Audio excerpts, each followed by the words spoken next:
Hello, everyone. I'm Grant Richards, one of your two instructors, and I'm here to talk to you about the first discussion board assignment. The first film you need to watch is Frank Capra's It Happened One Night. It's a film that Tim and I chose because it's the very first romantic comedy. Frank Capra created the genre. There was not a rom-com genre before It Happened One Night.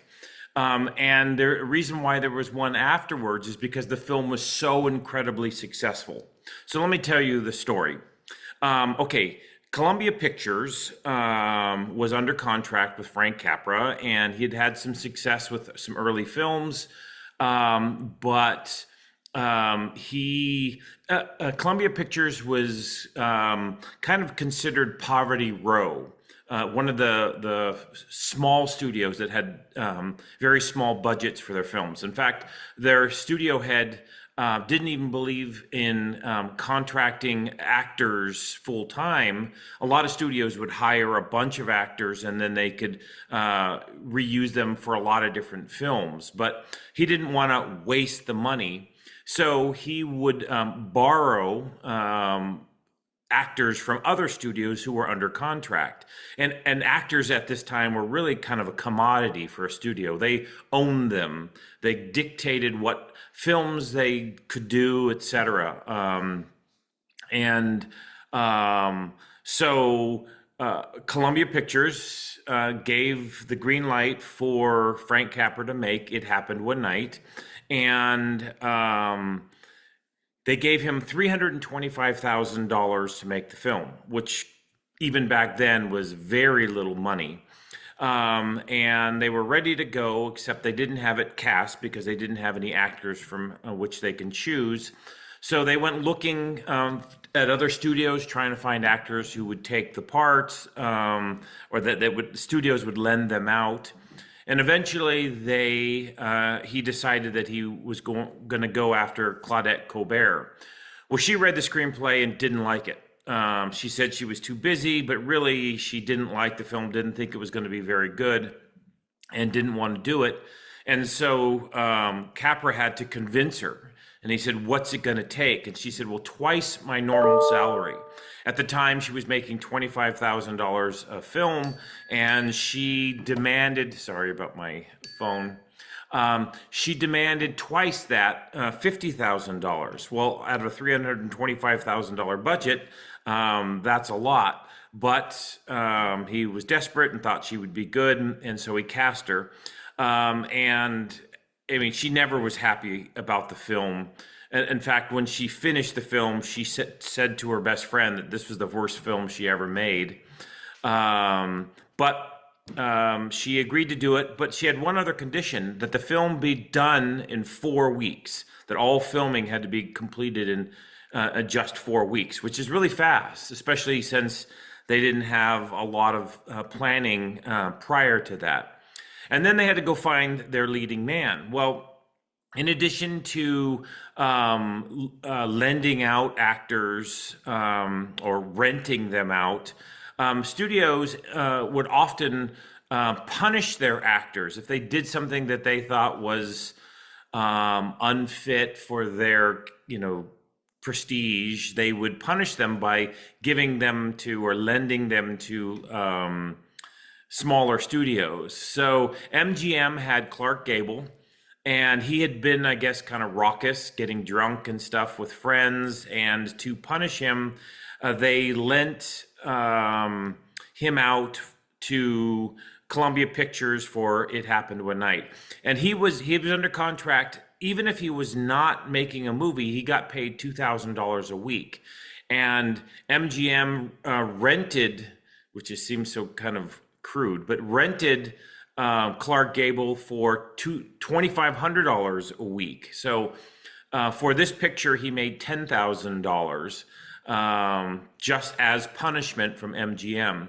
And he hated the screenplay and didn't want to be part of it either. On this first day of shooting, he got here, he said, "Let's get this over with." And so he didn't really think that it was going to be a good film either. However,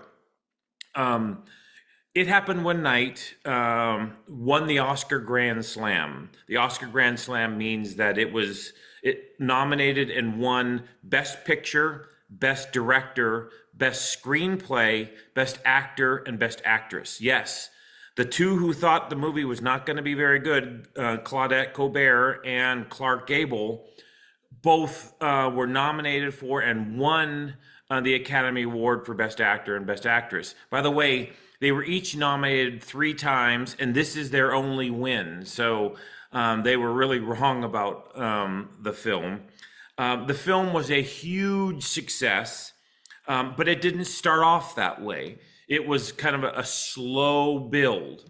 It got into only a handful of theaters, but everyone who saw it liked it. They talked about it. And so the studio kept printing more copies and putting it in more theaters. It kept running and people kept watching it and recommending it and then going and watching it again and again.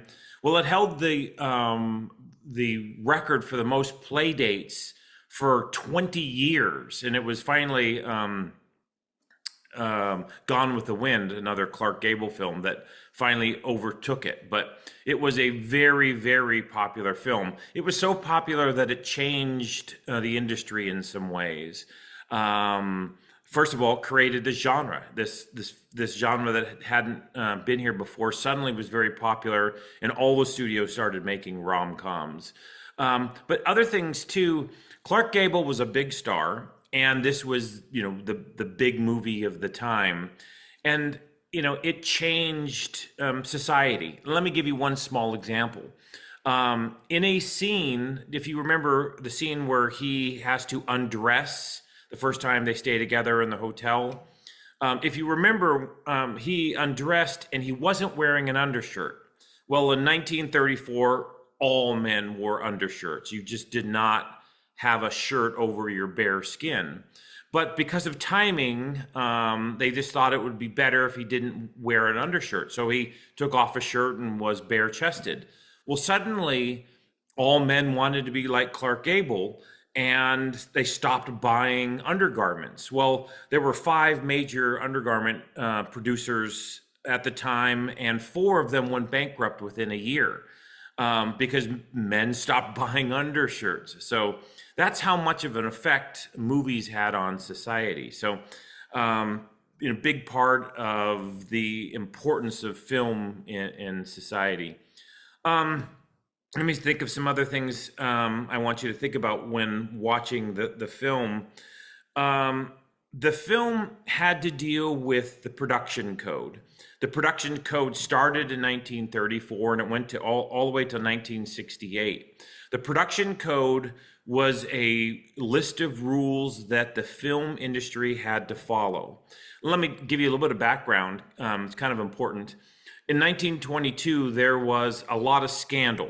There were a lot of risque films, nudity and sex and things like that, and a lot of the Catholic League of Decency and a bunch of others did not think that Hollywood was doing society a good thing with the subject matter and the things that they were seeing in films. And then there were a lot of scandals in Hollywood. There was, there was rapes and murders and things like that. And suddenly everyone said, oh, okay, we have to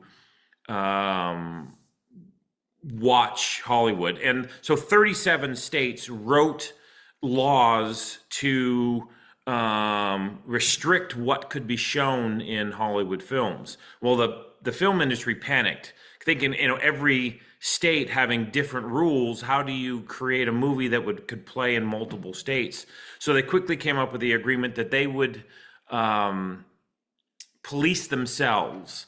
And that was the creation of the production code. So for 34 years, from 1934 to 1968, there were very hard, fast rules, and they really could not do much.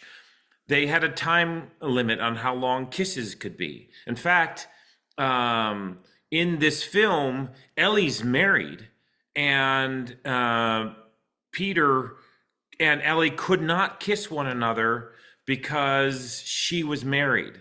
They could not show them in bed together. It was, I mean, the walls of Jericho were a way to meet the needs of the production code. So, however, there were some things that were a little risque for the time, 1934.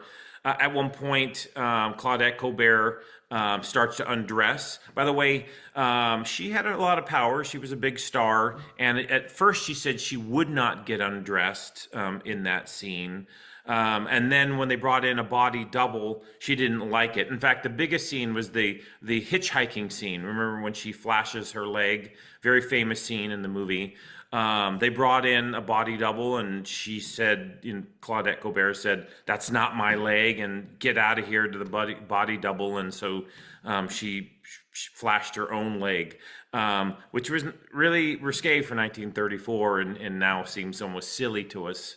But anyways, it was a sign of the times. Some other things.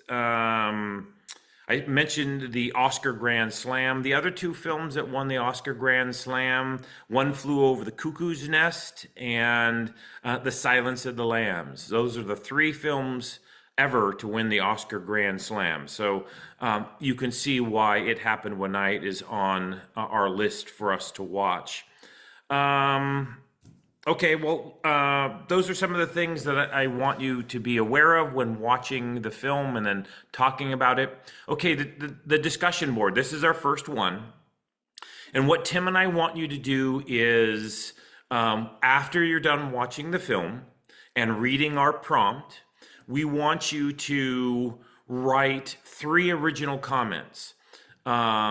And you can write about anything. You can talk about the music, or this film's in black and white, and what do you think about that? And the genre of romantic comedies. Maybe you love it. Some of you have already said it's your favorite genre. Some of you I know will not like it because you like a more edgy film. By the way, speaking of Frank Capra and the genre, he was often nicknamed Capricorn. Corn and being corny. His films are kind of corny, sweet, as rom-coms often are. They're not the edgy films. Over the last couple of days, my wife and I watched Obsession, and this film was nothing like more modern films that can be very edgy. So what do you think about that? How does it stand up? What do you think of the genre? The acting, the cinematography, the fact that they shot this entirely in 4 weeks, anything at all that you want to talk about, you can. Make 3 or more distinct comments, distinct, separate. So I would like maybe 3 separate paragraphs, or number them clearly 1, 2, 3, or make them 3 entries, reply to our prompt 3 separate times. Any way that you separate them. And Tim always says, make them significant. So don't just say, I liked that it was shot in black and white, and say, I liked it was shot in black and white. Why? Compare it to other films, or say a little bit of something about it. We don't want you to do research, and we will come after you if you use AI. We want your ideas, good or bad. I mean, I love this film, but you may hate it. I didn't make it, so you're not going to insult me. Give us your ideas, your opinions about the films, and they really can be whatever interests you the most. Okay, then when you've posted your 3 or more comments about the film, now you need to read some of your classmates' comments and react to them. Someone says, oh, the acting was this. It's, oh, wow, I totally agree. I noticed that as well. And I thought the fighting scenes between Colbert and Clark Gable were really some of my favorite scenes, or whatever. So you're simply reading what your classmates are commenting on, and then commenting on that, reacting to what they say. So each of your discussion board assignments is worth 70 points. And the way we look at it is 20 points per comment. So 3 of them, that's 60 points.